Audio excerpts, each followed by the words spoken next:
साथियों, मेरा BPSC TRE 3 का डॉक्यूमेंट वेरिफिकेशन हो गया। मेरा ज़िला था कैमूर। तो मैंने सोचा कि मैं अपना एक्सपीरियंस आप लोगों के साथ थोड़ा शेयर करता हूँ। हालांकि ये काम मुझे थोड़ा और पहले ही कर देना चाहिए था। तो डॉक्यूमेंट वेरिफिकेशन के लिए मैं आ गया डीआरसीसी भभुआ। ये कैमूर ज़िला में पड़ता है और बनारस से लगभग 90 किलोमीटर की दूरी पर है और मोहनिया से 16-17 किलोमीटर दूर पड़ता है। तो यही एंट्रेंस है डीआरसीसी बिल्डिंग का, इसको देख लीजिए। और डॉक्यूमेंट वेरिफिकेशन के लिए सबको अलग अलग स्लॉट दिया जाता है, अलग अलग स्लॉट की अलग अलग टाइमिंग होती है। तो अपने स्लॉट की टाइमिंग के हिसाब से पहले आपको अपनी अटेंडेंस लगवानी पड़ती है।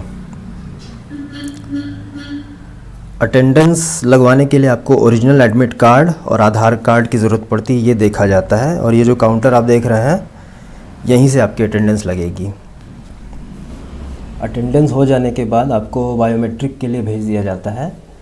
बायोमेट्रिक काउंटर यहीं पास में ही है। और यहाँ मुझे एक ऐसा काउंटर दिखा जिस पे लिखा था कि आधार कार्ड बनाया सुधारा जाता है। तो मेरा तो आधार कार्ड सब सही ही था, तो मुझे इसकी कोई ज़रूरत नहीं पड़ी। तो बायोमेट्रिक में आपका अंगूठे का निशान लिया जाता है, आपकी एक डिजिटल फ़ोटो खींची जाती है और आपसे एक जगह सिग्नेचर कराया जाता है और आपसे कुछ क्वेश्चंस पूछे जाते हैं, जैसे mother's name, date of birth, CTET में कितने मार्क्स थे।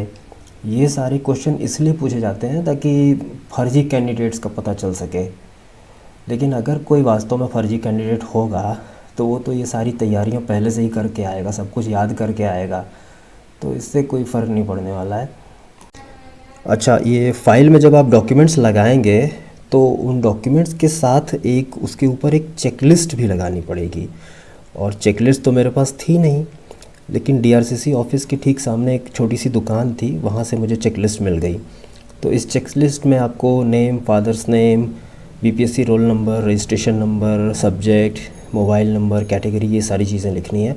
और इसमें डॉक्यूमेंट्स की पूरी लिस्ट दी हुई है कि जो जो आपको उसमें अटैच करना है फ़ाइल में।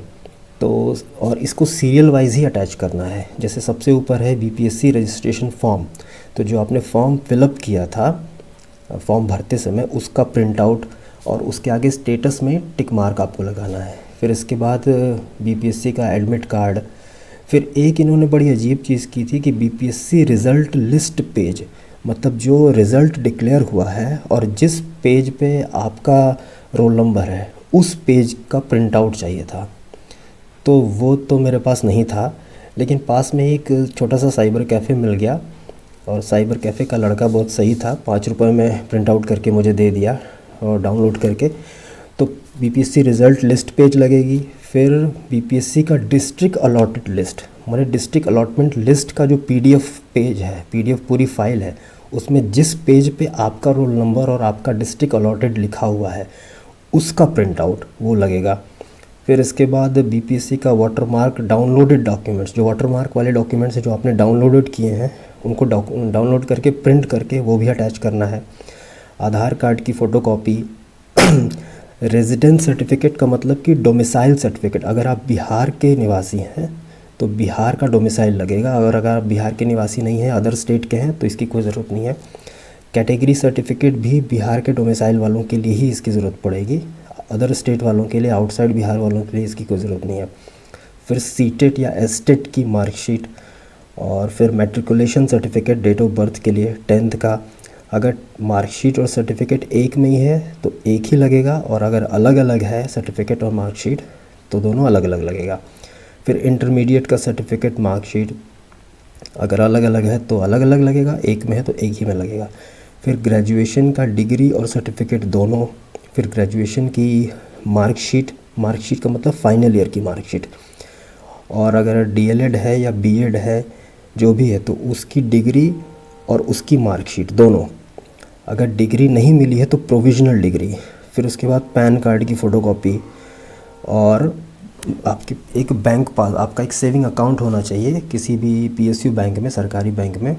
तो उस बैंक पासबुक की का वो पेज जिस पर आपका बैंक अकाउंट नंबर और आईएफएससी कोड लिखा है उसका प्रिंट, उसकी फ़ोटोकॉपी, और 3 फ़ोटोग्राफ्स लगेंगी पासपोर्ट साइज़। तो फ़ोटोग्राफ्स जो हैं आप इसको अपने डॉक्यूमेंट्स के साथ स्टेपल कर सकते हैं, टोटल 3 नंबर। तो मुझसे एक छोटी सी गलती ये हो गई कि डॉक्यूमेंट वेरिफिकेशन के लिए मैं इस तरह की फ़ाइल लेके चला गया। ये जो फ़ाइल है, ये मतलब जो एक साइड से ऐसे खुलती है और जिसमें ये अटैच करने के लिए लगा हुआ है। अब मुझे मालूम नहीं था कि ये वाली फ़ाइल अलाउड ही नहीं है। डॉक्यूमेंट वेरिफिकेशन के लिए बीपीएससी में ऐसी फ़ाइल चाहिए जो चारों तरफ से बंद हो जाती है।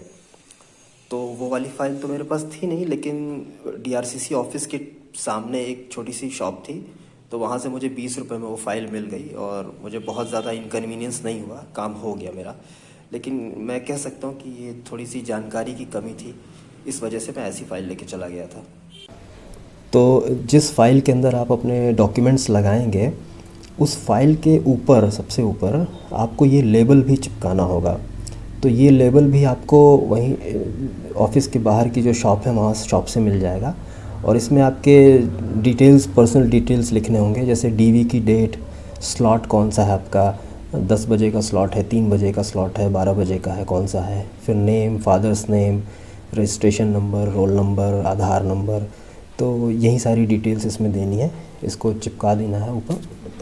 और मैं आपको फ़ाइल नहीं दिखा पाया, फ़ाइल तो जमा हो गई, जो चारों तरफ से बंद हो जाती है फ़ाइल, वो मैं उसकी फ़ोटो लेना भी भूल गया।